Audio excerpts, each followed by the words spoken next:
사랑하는 여러분 안녕하십니까? 오늘 또 복된 하루, 건강한 하루, 행복한 하루, 하나님이 주는 축복의 인생을 누리며 살아가는 귀한 하루가 되시기를 바랍니다. 근데 오늘이 전도서 12장에 있는 말씀인데요. 전도서는 원래 1장에서 1절에서부터 11절까지가 서론적인 그러한 내용, 인생이라고 하는 것이 정말 의미가 있는 것이냐라고 하는 것들을 이렇게 쭉 추구하면서 인생은 정말 짧은 것이다 그렇게 얘기를 하죠.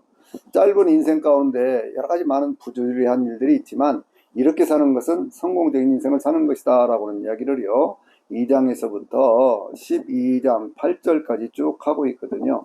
그러면서 이제 12장 9절에서부터 마지막 절까지는 마무리하는 그러한 내용인데요. 오늘은 12장에 있는 말씀을 통해서 인생의 마무리 라고 하는 그 말씀으로 그렇게 드리도록 하겠습니다. 인생을 마무리할 때 어떻게 하는 것이 참 아름답게 하는 것이냐라고 하는 것이죠. 이 솔로몬이 살아온 그런 인생 속에서 12장에서 맨 처음에 하는 얘기는 내가 청춘의 때 젊은 날 내 여호와 하나님을 이렇게 경외하고 하나님이 살아계시다고 하는 것, 창조주 하나님을 기억하고 살아라 라고 하는 그 말씀에서부터 시작을 합니다. 여러분 그렇죠. 이 인생이라고 살아가면서 하나님이 살아계신다고 하는 것, 창조주 하나님께서 나의 아버지라고 하는 것, 이걸 알고 그걸 믿고 산다고 하는 것은 얼마나 행복한 것인가 몰라요. 왜냐하면 창조주이신 하나님께서 계시록 1장 8절에도 말씀하시기를 주 하나님이 이르시되 나는 알파 오메가요 이제도 있고 전에도 있었고 장차 올 자요 전능한 자라 이렇게 말씀을 했잖아요. 그러니까 모든 것들이 우리의 인생도 세상의 모든 것들도 하나님이 시작을 하셨고 우리 인생도 하나님이 시작한 인생 그 정해진 수완을 살다가 그러다가 이제 하나님께서 부르시는 날 그때 우리의 인생이라고 하는 것은 하나님 앞에 가는 것 아니겠습니까? 그러니까 하나님을 기억하고 하나님을 아버지로 섬기고 예수 그리스도를 통해서 구원받은 인생을 산다고 하는 것 이것을 늘 생각하고 살아가는 것은요 그것을 기억하고 살아가는 것은 인생을 아름답게 살 수 있는 가장 큰 비결이 되어지는 것입니다. 세상을 살아가는 어떤 그 과학을 하는 사람들이요. 제가 이 창조와 어떤 그런 진화라고 하는 거, 거기에 대해서도 생각을 해보면서 그 사람들이 하는 얘기들을 많이 제가 연구를 해봤습니다. 가장 쉽게 간단하게 얘기하면 그런 얘기거든요. 이 세상이 138억 년 전, 정확히 얘기하면 137.78억 년 전에 이것이 어느 한 곳에서부터 이게 빵 하고 터지면서 시작을 했다는 거 아니에요. 그게 빅뱅 이론이라는 거 아닙니까? 우리가 한 점 그렇게 얘기를 하지만 점이라고 하는 것은요. 그게 아닌 것이 뭐냐면 점이라고 말할 수 없는 것은 뭐냐면 점이라고 우리가 얘기를 할 때는요. 점의 정의가 뭐냐? 그것은 위치는 있는데 그것이 어떤 질량이라든지 무게가 없는 것 뭐 이런 것들을 점이라고 얘기를 하는 것이거든요. 그러니까 이 점이라고 얘기를 하면요. 그 가운데 어떤 질량이라든지 뭐 이런 것들을 인정할 수가 없기 때문에 어느 한 곳에서 이렇게 얘기를 하는 것이 바른 이해입니다. 그런데 이제 그곳에서 아주 고밀도로 고온으로 이렇게 뭉쳐있던 것이 빵 하고 터지면서 그것이 10의 마이너스 43초대라고 얘기를 하죠. 과학자들이 하는 얘기니까요. 그런데 이제 그것이 이렇게 쭉 퍼져가면서 38만 년이 될 때까지 빛조차 빠져나갈 수 없는 그러한 곳에서부터 출발을 해서 그것이 빛이 빠져나가기 시작하면서 오늘 이 우주, 오늘날과 같은 이러한 우주가 뭐 이제 그동안에 수소가 헬륨으로 이렇게 그 융합을 하고 헬륨이 막 폭발을 하고 그러면서 마치 수소폭탄이 터지는 것 같은 그런 것들이 있으면서 우주가 형성되어 가기 시작하는데요. 과학자들의 얘기입니다.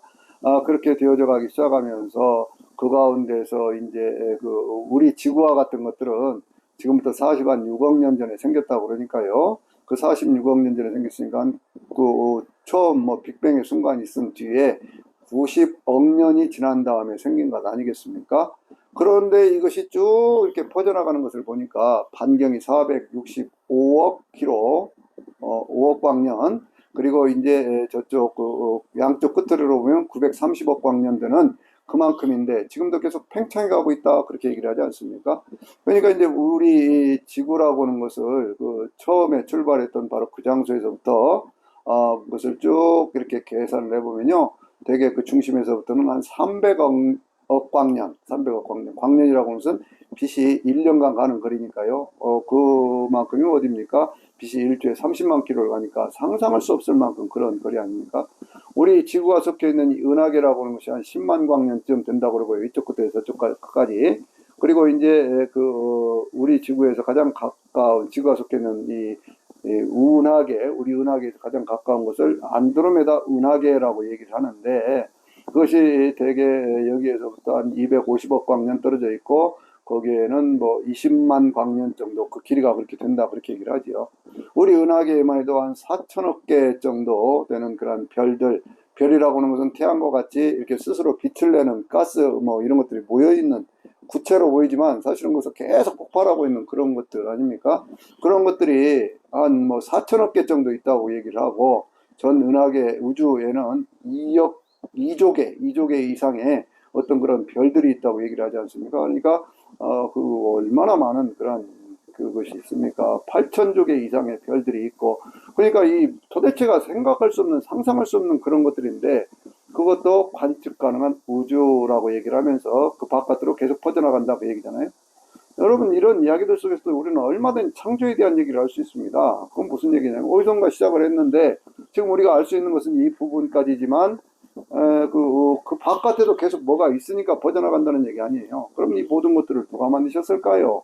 창조주신 하나님이 만드셨고, 그 가운데 창조 질서를 만들어 놨고, 그 창조 질서 속에서 사람들은 그것들을 발견해 가면서 그 자연의 질서를, 그것을 과학적으로 탐구를 하고 그것을 이용해서 정복하고 다스려가면서 사는 거 아니겠습니까?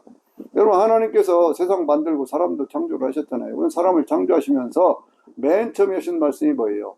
생육하고 번성하며 땅에 충만하고 땅을 정복하며 땅을 다스리라, 이렇게 말씀을 하셨는데요.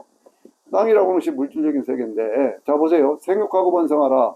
제가 우리 집사람하고 결혼을 했습니다. 자녀들을 낳아서 기르고 있어요. 또 우리 자녀들도 결혼해서 아이들을 낳아서 키우고 있습니다. 생육의 복을 받은 거 아닙니까? 번성이라는 것이 뭘까요? 자녀들이 번성해 가는 거, 자녀들이 막 퍼져가는 거, 그런 거 번성 아닙니까? 정복하고 다스린다고 하는 것은 그 모든 사물들의 어떤 이치를, 그것을 이해를 해서 삶의 지경들을 넓혀가는 거예요. 인간이라고 하는 존재는요, 끊임없이 그 삶의 지경을 넓혀가고 있지 않습니까? 그러면서 그것을 다스리라고 하는 것은 그것이 인간에게 유익하도록, 서로가 조화를 이룰 수 있도록 그렇게 하면서 살아라, 그 얘기예요. 우리 인간이 지금 그렇게 살아가고 있는 거 아닙니까? 하나님이 처음에 주셨던 그런 축복의 그 틀 안에서 우리 인간은 살아가고 있는 거예요. 그러니까 창조주 하나님, 여러분이 오늘 참 올 여름이 굉장히 덥지 않습니까? 지금 이것을 찍고 있는 그때가 이제 2025년 8월인데요. 참 올해가 굉장히 더운 그러한 때라고 얘기를 하잖아요. 얼마 만에 척 찾아왔다고. 제가 하여튼 살아온 날들로 보면, 지금 이제 60대 후반인데, 그 어떤 그 인생을 살아오면서 이렇게 더운 더위가 없었다. 뭐 그렇게 사람들이 말할 정도로 이렇게 더워요. 그런데 생각해 보세요. 우리 대한민국 전체를 한 1도 정도만 덮인다 생각을 해보자고요. 지구를 한 1도 정도만 덮인다. 이거 사람들이 할 수 있습니까? 사람은 할 수 없는 일이에요. 하나님이 만들어 놓으신 창조 질서 가운데서, 그 가운데서 인간들이 어떤 그런 무언가 에너지를 너무 많이 쓰고 그래가지고 탄소들이 막 많이 이렇게 그 층을 만들고 오존층을 파괴하고, 그렇게 하면서 햇빛이 막 직접 오니까 이렇게 생기는 거 아닙니까? 그러니까 이 모든 자연 만물 가운데, 창조 질서 가운데 자연 질서를 발견을 해서 그것을 이용해서 사는 것이 인간의 삶이다, 그 말씀이에요. 하나님의 존재를 인정하지 않는 인간들은 그런 것들을 인정하지 않기 때문에 자신의 삶이 그냥 살다가 죽으면 끝, 뭐 그런 식으로 얘기를 하니까, 악착같이 오늘만 잘 살면 된다는 식으로 뭔가 못된 짓 다 하면서도 그렇게 살라고 노력하고 그러지 않습니까? 아니라는 거예요. 성경이 말씀하고 있는 것은.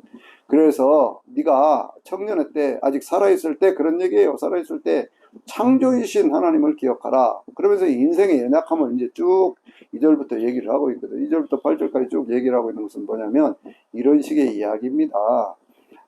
네가 어떤 그런 살아가는 그런 날들에 마치 좀 비구름이 이렇게 몰려오는 것 같은 그러한 때가 있을 때, 또 뭐가 네가 사는 것 자체가 재미없다고 말하는 그러한 때가 찾아올 때, 그때가 되기 전에 하나님을 기억하라는 거예요. 하나님을 기억하라는 거예요. 인생을 살아가면서 나이가 들어가면서 그러잖아요. 생, 노, 병, 사 이전에 뭐가 있다고 그랬어요? 그 가운데 어떤 성장이라고 하는 그런 단계가 있다고 그랬잖아요. 이렇게 자꾸 커가면서 그것이 막 영성하고 막 빵빵해지는, 정말 가장 힘이 있을 때, 뭐 그런 때도 있었지 않습니까? 제가 살아보니까 이것이 되게 한 40대쯤 그때가 그랬을 것 같아요. 그때는요, 무엇이든지 하면 할 수 있을 것 같고, 몸에 막 힘이 넘쳐나고요. 뭔가 막 머릿속에 아이디어도 떠오르고. 그래서 옛날 사람들은 40대의 나이를 불혹이라고 얘기를 했잖아요. 뭐 참 의미가 있다 생각을 합니다. 불혹이라는 것이 유혹에 넘어가지 않는 나이, 유혹에 넘어가지 말라 그런 얘기 아니에요. 왜냐하면 40대 때가 그런 때니까요. 근데 50대가 되면 지천명 하늘의 뜻을 알기 시작하고 60이 되면 이순 귀가 순해지면서 다른 사람의 말도 잘 들어줄 수도 있고, 그러니까 이제 70이 넘어가면 인생 자체가 참 드물고, 왜냐하면 그 시대는 과거니까요. 옛날 몇천 년 전 얘기니까 그렇게 살았지 않겠어요? 하여튼 인생이라는 것이 그렇다 그 얘기예요. 그런데 지금 여기에서 이 전도서 12장에서 하는 말씀은요, 쇠노병사의 과정을 지금 설명하고 있는 겁니다. 그것이 뭐냐면 해달별이 어두워지기 전에도 하나님을 기억하라. 계속 하나님 기억하라는 거예요. 하나님이 있음을 기억하라 그 얘기예요. 왜 그러냐 그랬더니요, 참 표현들이 재밌습니다. 그것은 이제 공동 번역의 번역이 아주 참 재미있게 쉽게 번역이 되어 있는데요. 뭐라고 하냐면 나이가 드니까 팔이 떨리더라는 거예요. 사람들이 팔에 힘이 있어야 뭘 할 거 아닙니까? 뭐 물건도 들고 뭣도 하고 그러잖아요. 근데 팔에 힘이 없어지고 다리가 후들거리더라는 거예요. 그렇죠. 나이가 들면 그러잖아요. 저는 아직 그렇게까지는 안 되어 있지만, 저보다 이제 나이가 더 드신, 뭐 80대 이상 되신 그런 어르신들 보면요. 뭔가 이게 다리가 후들거리고 팔에 힘이 없고 막 그러잖아요. 그러기만 합니까? 이렇게도 얘기를 합니다. 눈이 흐려진다는 거예요. 눈이 흐려져서 사물 분간을 잘 못하게 되고, 귀가 어두워져서 사람들이 하는 말도 잘 못 듣게 되고, 그렇다는 거예요. 또, 그 어떤 이에는 이빨이 다 빠져버려가지고, 그래가지고 뭘 씹는, 성경 이제 개혁개정은 맷돌질 소리가 없어지고 이렇게 은적으로 표현을 했는데, 공동번역은 직접 번역을 해놨거든요. 그 뭐냐면, 사람들 이가 다 빠지니까, 이 먹는 것도 제대로 되지를 않고, 먹어도 맛이 없고, 그렇게 얘기를 합니다. 그러면 사람들이 잠이 없어져요. 잠이 없어지니까 어떻게 되냐? 새가 아침에 짹짹 하는 그 소리만 들어도 잠이 버떡 깬다는 거예요. 그 소리만 들어도 잠이 없어져요. 그러면서 머리는 자꾸 휘어지고, 그러면서 어떻게 되느냐 그러면 무슨 약을 먹어도, 무슨 약 보약을 먹어도 몸에 원기가 돌아오지 않는 때가 온다 그렇게 얘기를 합니다. 나이가 들어가면서요 이런 증상들을 자꾸 느끼지 않습니까? 나이가 들으면서 눈도 흐려진다. 저도 뭐 글씨가 잘 안 보여요. 귀는 괜찮고 먹는 것도 괜찮고 다른 건 다 괜찮은데 시력이 좀 안 좋아졌어요. 이 인생의 연약함이라고 걸 자꾸 느끼게 되는 것이거든요. 그런데 이제 그렇게 된다는 거예요. 그렇게 되다 보면 이 숨은, 하나님이신 영혼은, 이 숨이라고 하는 것이 이제 신약적으로 다른 성경에 있는 말씀으로 비교를 하면 영혼이라고 하는 것은 하나님께로 돌아가고 육체라고 하는 것은 땅으로 돌아갈 때에 조문객들이 길을 왔다 갔다 한다 그렇게 얘기를 하죠. 그렇죠. 언젠가 저도 이제 세상을 떠나면 뭐 조문 오는 분들이 있지 않겠어요? 우리 전 장로님은 올 것 같은데 조문을? 예? 그러니까 그럴 것 같아요. 그럴 것 같아요. 사람이 살아가면서 인생이라고 하는 것이 그렇다는 거예요. 이건 정해진 것입니다. 누구도 그걸 부인할 수가 없어요. 누구도 그걸 부인할 수가 없습니다. 그러면서 거기에 이제 뭐 은줄이 깨지고 뭐 금줄이 부러지고 뭐 여러 가지 어떤 그런 표현들을 하거든요. 뭐 그 우물가에 있는 뭐 이런 두레박 같은 것도 깨지고 뭐 이런 표현을 하는데, 이건 뭐냐? 인생이라고 하는 육체라고 하는 것이 다 그렇게 흩어져 갖고 한 가지 모양을 갖추고 있었는데, 눈도 멀쩡한 것 같고 귀도 있는 것 같고 다 그랬는데, 사람이 죽으면 거기서 다 흙으로 돌아갈 때 나중에 보니까 그 아무것도 없이 그렇게 되어버리더라. 인생이 그런 것이더라. 인생은 그렇게 허무한 것이다. 그러니 그런 날들이 돌아오기 전에 누구를 기억하고 누구를 경외하고 누구를 두려워하라. 하나님을 두려워하고 하나님을 경외하면서 하나님의 자녀로서 살아라. 그렇게 말씀하고 있는 겁니다. 여러분, 이게 진리 아니에요? 인생이라고 하는 거예요. 그런데 이 죽음이라고 하는 것에 대해서 우리 기독교인들이 가져야 될 지식은 뭐냐면, 이 죽음이라고 하는 것이 단 한 가지 죽음이 아닙니다. 제가요 왜 목사가 되었냐? 저희 어머님이 고등학교 막 올라가실 때 아파갖고 고등학교 2학년 될 때 그때 돌아가셨거든요. 그래갖고 돌아가셨는데 추웠습니다. 그날 추웠어요. 그런데 돌아가셨어요. 돌아가신 어머니 옆에서 가만히 쳐다보고 있으니까 이 사람이 살고 죽는 것이 이런 것인가? 상당히 조숙했던가 봐요. 그런데 그때 제가 예수님을 믿고 있었거든요. 근데 예수님 말씀이 생각이 나요. 나는 부활이요 생명이니 나를 믿는 자는 죽어도 살겠고 살아서 나를 믿는 자는 영원히 죽지 아니하리니 이것을 내가 믿느냐? 그 말씀이 마음속에서부터 들리는 거예요. 그래서 제가 그때 결단을 했습니다. 하나님, 제가 평생 주의 복음을 전하는 주의 종으로 살겠습니다. 부활을 전하는 주의 종이 되겠습니다. 그러고 목사가 된 거거든요. 그러니까 인생이라고 하는 어떤 사건을 만나면서 그 속에서 들려지는 하나님의 음성을 들으면 그것이 행복한 것이죠. 남 달리 무슨 부자가 되거나 크게 무엇을 하거나 그런 건 없지만, 그래도 저는 늘 돌아보면서 제가 목사로 살아왔다고는 그 인생 자체가 행복하다, 그렇게 생각을 하는데요. 그러면서 이런 생각도 했습니다. 사람의 죽음이라고 하는 것이 과연 이것만이냐? 아니더라고요. 생물학적인 죽음도 있고요. 어떤 정신적인 죽음도 있고요. 그런가 하면 영적인 죽음도 있고 그렇거든요. 인간이 가장 먼저 만난 죽음은 뭘까요? 영적인 죽음이죠. 아담과 하와가 하나님의 뜻을 어기고 그렇게 해서 하나님과의 관계가 끊어졌던 것, 그것을 영적인 죽음, 그렇게 얘기를 하잖아요. 그 영적인 죽음의 결과로 찾아온 것이 뭡니까? 인생의 저주라고 하는 것이 찾아오고요. 인생의 생물학적인 죽음이라고 하는 것이 찾아왔다라고 하는 것이 창세기 3장에 있는 말씀 아니에요? 그러니까 하나님과의 관계가 떨어진 것, 그것을 죄라고 얘기를 하는데, 죄의 결과로 인생 가운데 어떤 저주가 찾아오고 인생의 고통이 찾아오고 인생의 죽음이 왔다, 그렇게 얘기를 하고 있는 겁니다. 영적인 죽음이 있어요. 그런가 하면 또 하나는 뭐가 있느냐 그러면, 사람들이 죄를 지을 때 되게 감옥에 가둔다, 그렇게 얘기를 하잖아요. 그러면 자유롭지를 못해요. 자기가 하고 싶은 일을 마음껏 하지를 못합니다. 이것을 뭐라고 얘기를 하느냐? 정신적인 죽음이라고 얘기를 하는 거예요. 인간을 고통 속에 몰아넣으려고 하면요, 인간의 어떤 육체에만 고통을 주는 것이 아니라 그가 하고 싶은 일을 못하게 하면 그것같이 인생이 괴로운 것이 없는 거예요. 이런 괴로움들이 있는데, 이런 괴로움들이 있고 이러한 죽음들이 있는데, 우리는 되게 생물학적인 죽음만 죽음인 줄로 생각을 합니다. 그러나 생물학적인 죽음이라고 하는 것은 뭐냐 그러면, 우리 영혼과 육체가 나누어지는 거예요. 오늘 성경도 얘기를 하고 있지 않습니까? 영혼은 하나님께로 가고 육체라고 하는 것은 땅에 묻히는 것이다. 그러한 때가 오기 전에 하나님을 기억하고 하나님을 경외하고 하나님을 두려워하고 그렇게 하나님을 섬기며 살아라, 이렇게 얘기를 하는 것 아니겠어요? 그러니까 이제 우리가 살아가는 인생이라고 하는 것이 뭔가를 알아야 돼요. 생물학적인 죽음은요, 이것을 성경은 다시 뭐라고 얘기를 하냐면 첫째 죽음이라고 얘기를 해요. 첫째 죽음. 그래서 이제 히브리서 9장 27절에 있는 말씀에는 이렇게 말씀하고 있잖아요.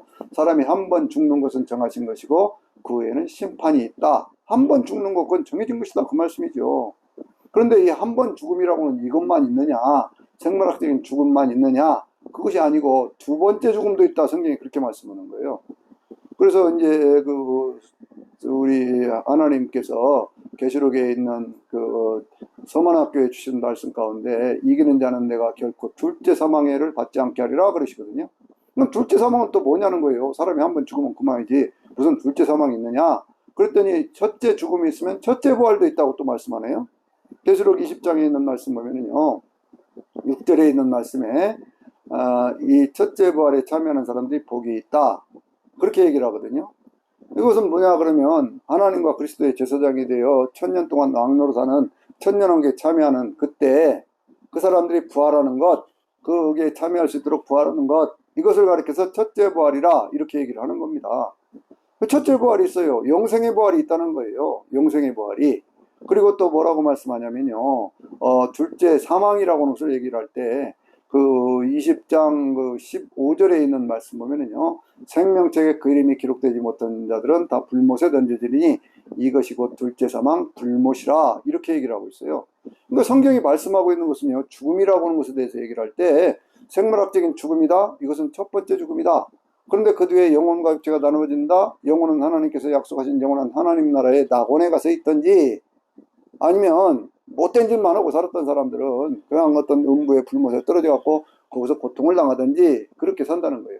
그러다 주님이 재림하실 때 그 주님의 재림을 맞이하는 그러한 성도들은 이 세상 가운데서 다시 부활해서 천년왕국을 누리게 되는 것인데, 그것이 첫째 부활이라는 거예요. 첫째 부활. 그 첫째 부활에 참여한 사람들은 나중에 어떻게 될까요? 마지막 심판 때가 지나가고 나면 그 다음에 영원한 새하늘과 새 땅에 하나님이 약속하신 그 죽음이 없고 다시는 뭐 그런 고통이 없는 그러한 나라에 그렇게 가서 그 안락한 삶, 평안한 삶, 기쁨으로 충만한 삶, 뭐 그런 삶을 살게 된다, 영생을 누린다, 이렇게 말씀하고 있는 것이고, 그러지 않은 사람들은요, 첫 번째 어떤 죽음을 겪은 뒤에도 여전히 어떤 고통의 장소, 음부라고 우리가 흔히 얘기를 하는 누가복음 16장에서 말씀하는 음부라고 하는 그러한 자리에서 그 고통을 당하다가 다시 마지막 심판 때, 백보자 심판 때에 그들의 행위대로 하나님께서 갚아주시기 때문에 그것이 그것들이 이제 부활한 어떤 그런 부활은 했지만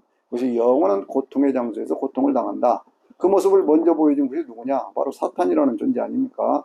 20장 10절에 있는 말씀 보면요. 사탄이 불못에 던져지니 거기는 짐승과 거짓 선자도 있어 그들이 세세토록 밤낮 괴로움을 당하리로다 그랬어요.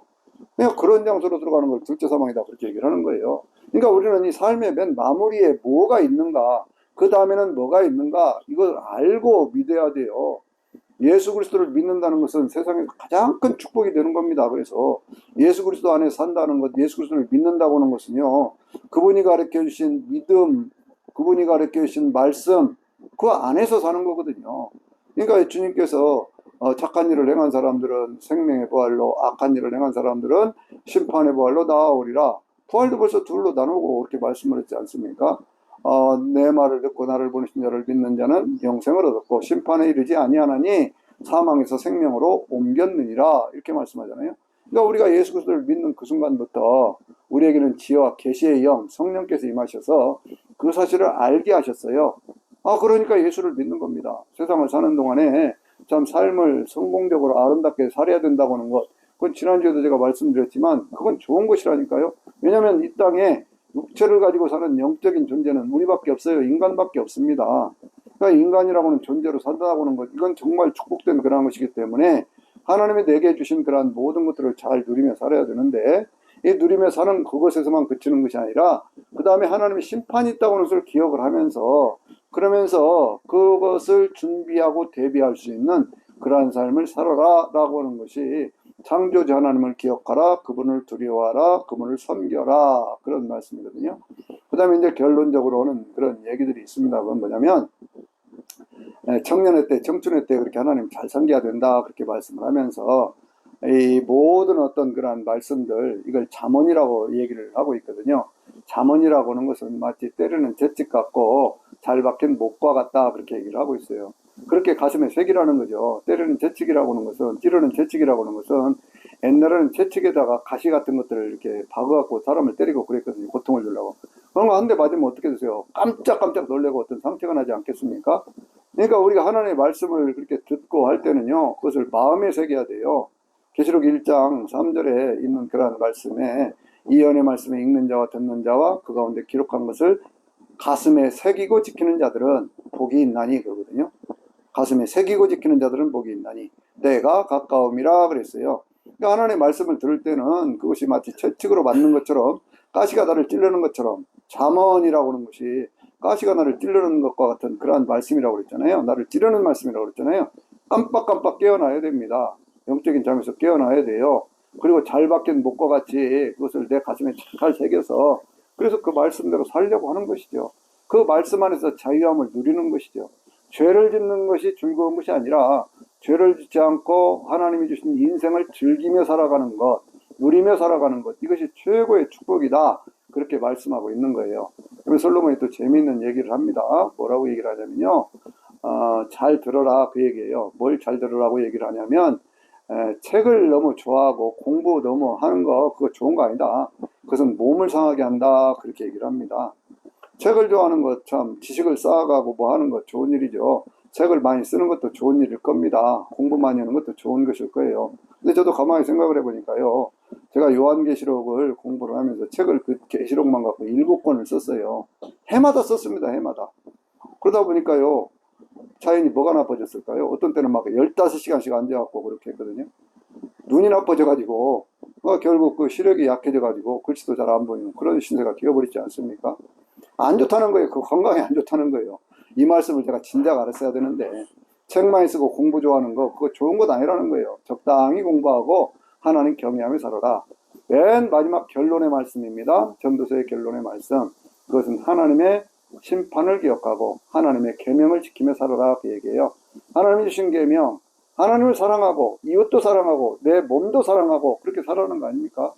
성경에 있는 모든 계명들을 다 요약해서 예수님이 그랬잖아요. 하나님 사랑할 때 마음을 다하고 뜻을 다하고 성품을 다하고 힘을 다해서 주 너희 하나님을 사랑하고 내 이웃을 내 몸과 같이 사랑하라. 이것이 모든 율법과 선지자의 계명이라 그렇게 말씀하셨잖아요. 그러니까 우리가 살아가면서 하나님의 계명을 지키고 산다고 하는 것은 하나님 사랑하고 또 이웃도 사랑하고 내 인생 내 자신의 나도 사랑하고 그렇게 살아가는 겁니다. 그러면서 참 청춘의 때에 젊을 때 힘 있을 때 네가 하고 싶은 것 마음껏 하고 살지만 그러나 하나님께서는 그 모든 것들을 은밀한 중에 있는 것까지 이게 사람들은 모르는 것까지 하나님 심판하실 때가 있다. 이것을 기억해라 라고 하는 것이 전도서 12장 14절 결론의 말씀이에요. 자, 전도서에 있는 모든 말씀들은요, 이 짧은 인생을 어떻게 살 것인가는 거예요. 이것이 허무하다, 아무 의미가 없다, 그 얘기가 아니고 인생은 짧은 것이니 이 인생을 네가 정말 살아가는 인생의 그 때를 잘 분별을 해가면서 그 때 시기에 맞는 그러한 일들을 하면서 하나님이 신 그런 축복 가운데 인생을 누리며 살아라. 이것이 좋은 것이다 라고 하는 거거든요. 그리고 꼭 기억해야 될 것, 인생은 끝이 있다. 그 끝이 어떻게 찾아오는 것을 기억하고 그 모습을 미리 바라보면서 그러면서 삶을 잘 마무리해가는 그러한 인생을 살아라. 하나님은 모든 것을 심판하신다. 그런 얘기죠. 오늘 또 하나님이 주는 귀한 은혜와 사랑으로 더 풍성하고 넉넉하면서 아름다운 그런 인생을 살아가게 되시기를 주의 이름으로 축원합니다. 아멘.